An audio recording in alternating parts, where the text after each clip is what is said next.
You know what pisses me off? It's been quiet out there all day.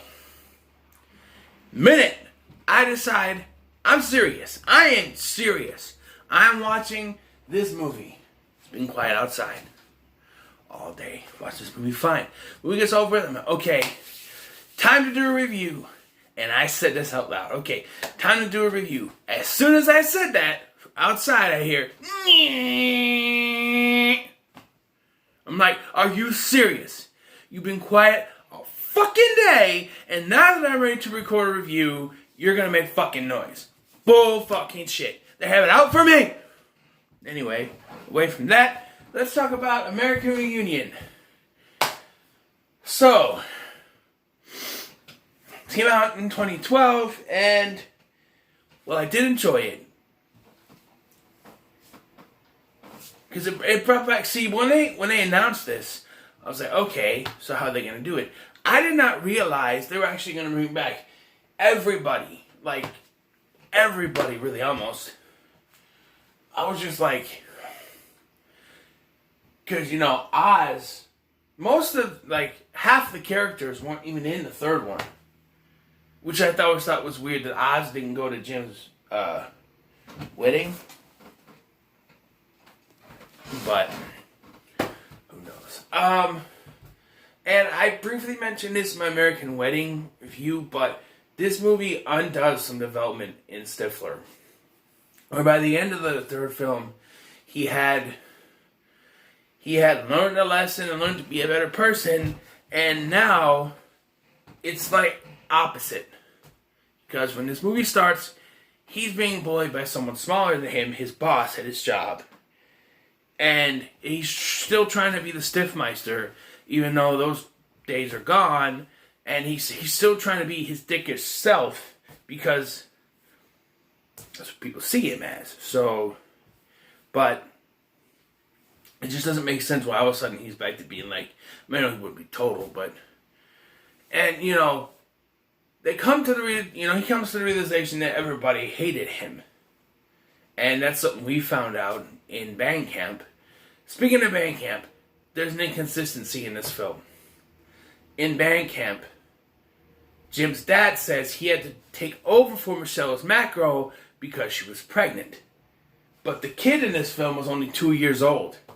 So that doesn't match up at all. Because I'm sitting here watching this. I've watched all these in succession. And he's a 2-year-old. There's this little 2-year-old kid going around. I'm like, wait a minute. Do they have another kid somewhere? No, that's their only kid. And I'm just like, that doesn't make any sense, because if the first film, the American Band Camp came out in 2006. So that kid should be 6 years old, 5, 6 years old at this point, not a 2-year-old. I understand, the direct-to-video sequels aren't supposed to be connected to this. But when they blatantly tell you in a film that the reason that Jim's dad had to take over for Michelle was because she was pregnant, and then they have a 2-year-old that doesn't match up with that, it makes no sense. Also, I found a lot of the humor in this was unnecessary. There's a prolonged sequence with Jim's dad's neighbor's daughter. Someone Jim used to babysit. It's her 18th birthday. She got drunk at a party, and she decides, just because she's drunk, she's going to take her clothes off. And she wants to get with Jim. She wants Jim to be her first. And she just takes her clothes off, throws it out the freaking car window as they're driving. So, he covers her up when he tries to talk, when he calls the others because he needs to get her into her house. And she's covered up with like a blanket. I'm like, okay. And I guess I didn't remember this.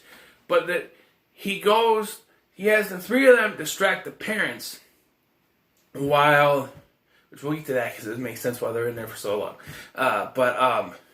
While he takes her upstairs, and Stifler gets up there somehow. I don't know. I think he says he has to use the bathroom. I don't know. But there's a part where it's really prolonged, where he goes to take her back, and a bush or something catches the blanket and it rips it off of her, so she's naked again. And he doesn't go back for the blanket because I don't know, and he's moving around. And then he looks in the window and he sees his wife face the other way, and his son sees him, Daddy, Daddy, and he drops her and then hides next to it. And then she's gone, so he has to chase after her, and it's just this whole sequence of, was it necessary though?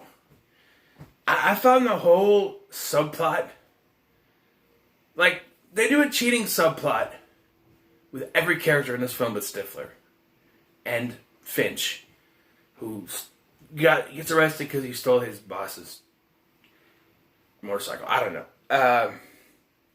There's some kind of cheating subplot with the three, with Jim and Oz and Kevin. Kevin is married. He left his wife behind, and he, after hanging out at the beach or whatever, they're getting drunk at a party, whatever, he wakes up in bed naked with, fuck's her name? I don't remember the actress's name. Not Heather, that's the other one. With Vicky. And he thinks they had sex, so he's all, they reconcile, but they don't actually end up together because he's married. And then Oz is straight up, he has a girlfriend, so it's not like he's married, and then she's with someone who's a dick. I guess he's abusing her, I don't know. And they're together by the end of the film, which, look. And then there's, like I said, there's a subplot with Stifler finding out that half of the people on the lacrosse team were gay. Don't see how that's important at all, but we gotta throw some comedy in, right? For me, the comedy in this film didn't really land. It reminds me a lot of European Vacation. They took what they're familiar with. They repeat those gags. They even go as far as to mention Jim's YouTube video from the first film. Let it go! It's freaking... And why are they having a reunion in 2012? I don't know if they explained it, but they're having a reunion in 2012. That's not even... What? How does that make any sense? Because that's... Okay, hold on. So, 2009 would have been 10, 11, 12. That's 12 years.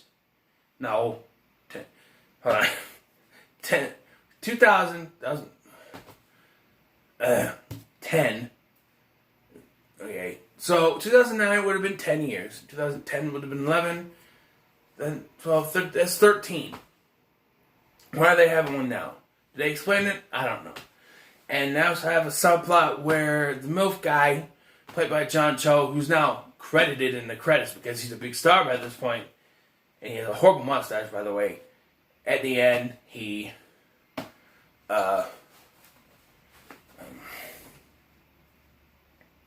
gets back together with the other MILF guy. One thing I did appreciate is they diverted from the regular kind of ending of these films. The first three films ended with Finch hooking up with Stifler's mom. Now they've kind of reversed that, and now it's Stifler hooking up with Finch's mom. And then they have it kind of ends the same way the first one did. They're at the outside diner thing, talking, and he's like, I fucked Finch's mom. That was kind of funny. Otherwise, there's a lot of there's a scene at one of Stifler's parties, where, I guess Michelle and Jim are having problems having sex because they have a kid now, which I told you before doesn't make any sense because it shouldn't be 2 years old. But anyway.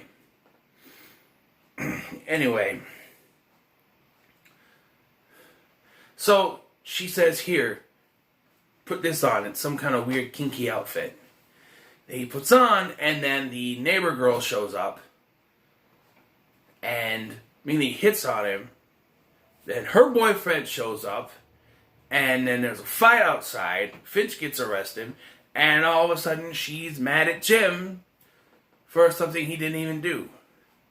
And I'm kind of on Jim's side with this. He was trying to do the right thing. He was just trying to take her home. She was drunk. He was trying to take her home, and it got out of hand. It didn't need to. Look, this is not the worst. I actually kind of like this movie. It's alright. But for me, the comedy just doesn't land. It's missing me every time just because it's just like, it's stuff that you've done before. You know? Not the exact same kind of jokes, but watching the direct-to-video movies, they have a lot of different kind of gags in them where it goes, you know, dependent on what character is doing what kind of grid. Like the semen in the whole sequence, really, when Stifler goes in the bathroom and Matt goes in the bathroom and he's envisioning all the women that he's met on this trip, and then he goes into the, you know, he puts it in there and it goes and they rub it on their face. It's cringy and it's funny. Here, you have the prolonged sequence with the whole naked woman, and it's nice to see a naked woman, that's fine. But why? You do have cameos from others, though. You get Nadia at the end, who happens to walk in on, and this really kind of just irritated me, is the whole movie, Jim and Michelle are trying to find time to have sex, right? They finally get to do it, and they're interrupted by Nadia. Doesn't stop them. Because she's married to some guy who looks remarkably like Jim, ironically enough. And then they just keep going after they leave. We also get a Shermanator cameo at the reunion. And we find out that Jessica, that's her, she's on the cover, but she's only in like 5 minutes. She's a lesbian. Which, yeah, that works. But yeah, it's not really, it's more of the same. And for a movie that's supposed to be about growing up, it really doesn't do much. It tries to keep the same kind of sophomore humor that they had in the original, and it just doesn't work for me. There is one thing though, so there is a plot where Jim's mom has died. So Jim's dad's trying to move on from it, and how does he do that? By getting together with Stifler's mom. Yep. Weirdly enough, it works. I kind of like that. Then they go and ruin it with a scene where she's giving him a blowjob at the movie theater, and he's screaming, "Oh God! Oh God! Oh my God! Oh my God!" It's just like, no, it's a little too far. You could, they can hook up fine, but I'm sorry, the humor just doesn't land for me for some reason. And I love these movies, but it just doesn't land for me.